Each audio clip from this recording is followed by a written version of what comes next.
TV.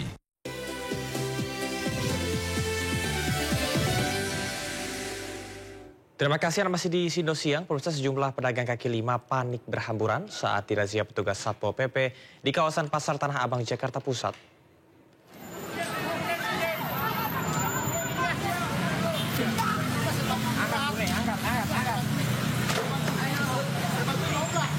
Sejumlah pedagang kaki lima di Pasar Tanah Abang, Jakarta Pusat panik saat dirazia petugas Satpol PP.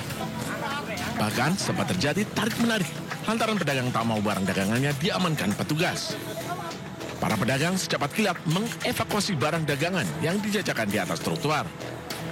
Ketegangan mereda setelah petugas membiarkan para pedagang memindahkan barang dagangan mereka. Razia digelar menyusul kian maraknya pedagang kaki lima di sepanjang trotoar kawasan Pasar Tanah Abang.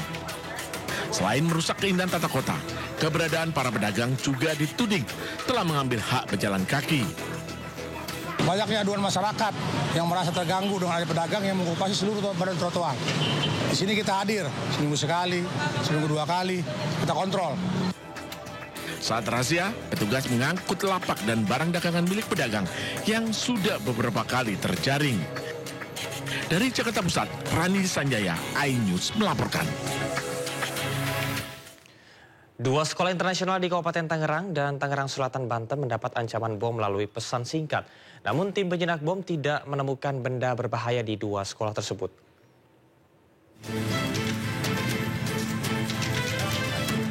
Tim gabungan dari Gegana Polda Metro Jaya, penjinak bom dan Polres Tangerang Selatan menyisir dua sekolah internasional yang mendapat ancaman bom. Dua sekolah yang mendapat ancaman bom yakni Jakarta Nanyang School di Pagedangan, Kabupaten Tangerang, dan Mentari Intercultural School Bintaro. Setelah adanya laporan, polisi terjunkan tim untuk menyisir dua sekolah tersebut.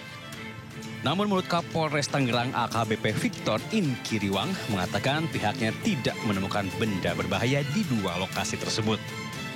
Jadi sementara kita dalami, sementara kita melakukan langkah-langkah upaya penyelidikan. Disampaikan ke WhatsApp maupun ke email ke pihak manajemen sekolah tentunya ya. Pak, bunyi ancamannya itu dari dua sekolah ini sama atau berbeda? Nanti kami akan sampaikan. Dalam waktunya dari Jakarta yang sekolah yang di sini berapa lama, Pak? Pada saat pesan tersebut dikirimkan pada pagi hari ya. Namun kemudian di Jakarta Nanyang School itu diketahui pada pagi hari, untuk di Mentari Intercultural School itu diketahui pada siang hari. Ancaman bom untuk dua sekolah ini dikirim lewat pesan singkat dan email. Dalam pesan singkatnya, pelaku meminta uang tebusan $30.000 dan meminta pihak sekolah tidak melapor ke polisi. Meski mendapat ancaman, kegiatan belajar mengajar tetap berjalan normal. Dari Tangerang Selatan, Banten, Nunung Purnomo, iNews melaporkan. Kejaksaan Agung periksa petinggi Google Indonesia sebagai saksi dalam kasus dugaan korupsi pengadaan laptop Chromebook. Dalam kasus tersebut, Kejagung menetapkan 4 tersangka, 1 diantaranya masih buron.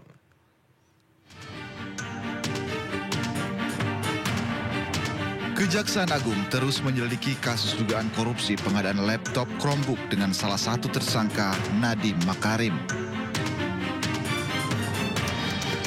Terbaru, Kejaksaan Agung meriksa Direktur Hubungan Pemerintah dan Kebijakan PT Google Indonesia, inisial PRA, sebagai saksi.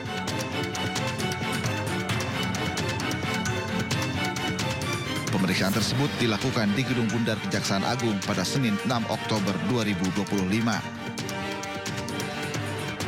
Selain memeriksa pihak Google, dalam keterangan persnya, Kejagung juga telah memeriksa 10 saksi lain dari pihak swasta dan pemerintah. Kejagung telah menetapkan 4 tersangka dalam kasus dugaan korupsi laptop Chromebook. 3 tersangka telah ditahan, sementara 1 tersangka, yakni Juristan, masih buron. Tim Liputan iNews melaporkan. Pengacara Hotman Paris mempertanyakan bukti kerugian negara dalam penetapan tersangka Nadiem di sidang pra-peradilan yang digelar di PN Jakarta Selatan.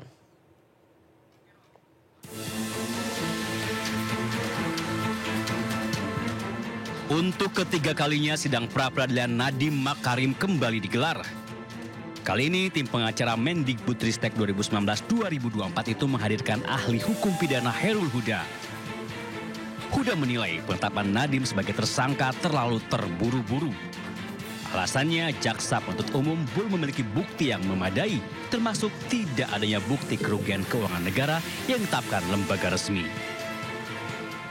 Nah, yang jadi persoalan adalah apa yang dianggap sebagai kerugian keuangan negara itu harus didasarkan pada, pertama, perhitungan yang dilakukan oleh mereka yang mempunyai kapasitas melakukan perhitungan dan ditetapkan oleh lembaga yang mempunyai kewenangan untuk menyatakan adanya kerugian keuangan negara.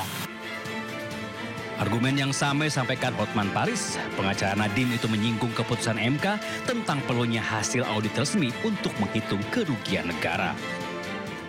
Sudah jelas putusan MK dan kita sudah kasih 4 putusan pengadilan yang menyatakan kalau tidak ada audit dari BPK atau BPKP atau akuntan yang berwenang sebelum ditetapkan tersangka, bagaimana bisa menghitung kerugian negara? Menghadapi serangan balik Nadiem, Kejaksaan Agung meminta majelis hakim menolak pra-peradilan yang diajukannya. Kejaksaan menilai permohonan Nadiem cacat formil dan terkesan asumsi. Bersama 4 orang lainnya, Nadiem Makarim ditetapkan sebagai tersangka terkait pengadaan 1,2 juta laptop Chromebook. Negara merugi hingga 1,9 triliun. Tak terima, Nadiem melawan jaksa dengan ajukan sidang pra-peradilan. Tim Liputan iNews melaporkan.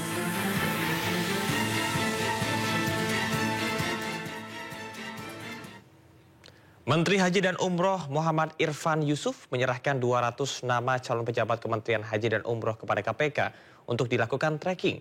Tujuannya agar penyelenggara haji berjalan transparan dan akuntabel.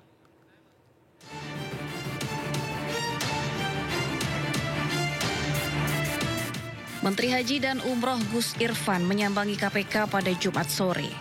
Ia datang untuk memperkenalkan diri dan meminta pendampingan KPK terkait pengelolaan pelaksanaan haji.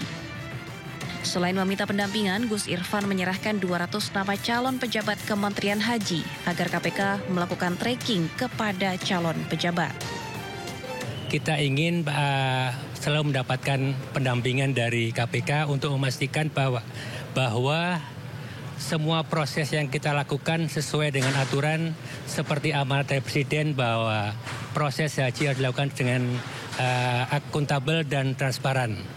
Yang kedua, tentu kami juga menyerahkan beberapa nama calon pejabat yang akan bergabung dengan Kementerian Haji untuk di-tracking supaya tidak ada permasalahan di kemudian hari di Kementerian Haji.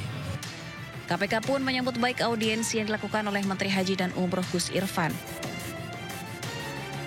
KPK menyampaikan kepada Menteri Haji dan Umroh beserta jajarannya agar setiap program termasuk penyelenggaraan haji bersifat transparan dan akuntabel. Menyusul adanya dugaan suap di penyelenggaraan ibadah haji yang hingga kini masih bergulir. Dari Jakarta, Ismalia Suryali Santoso, Jaka Samsa, iNews melaporkan.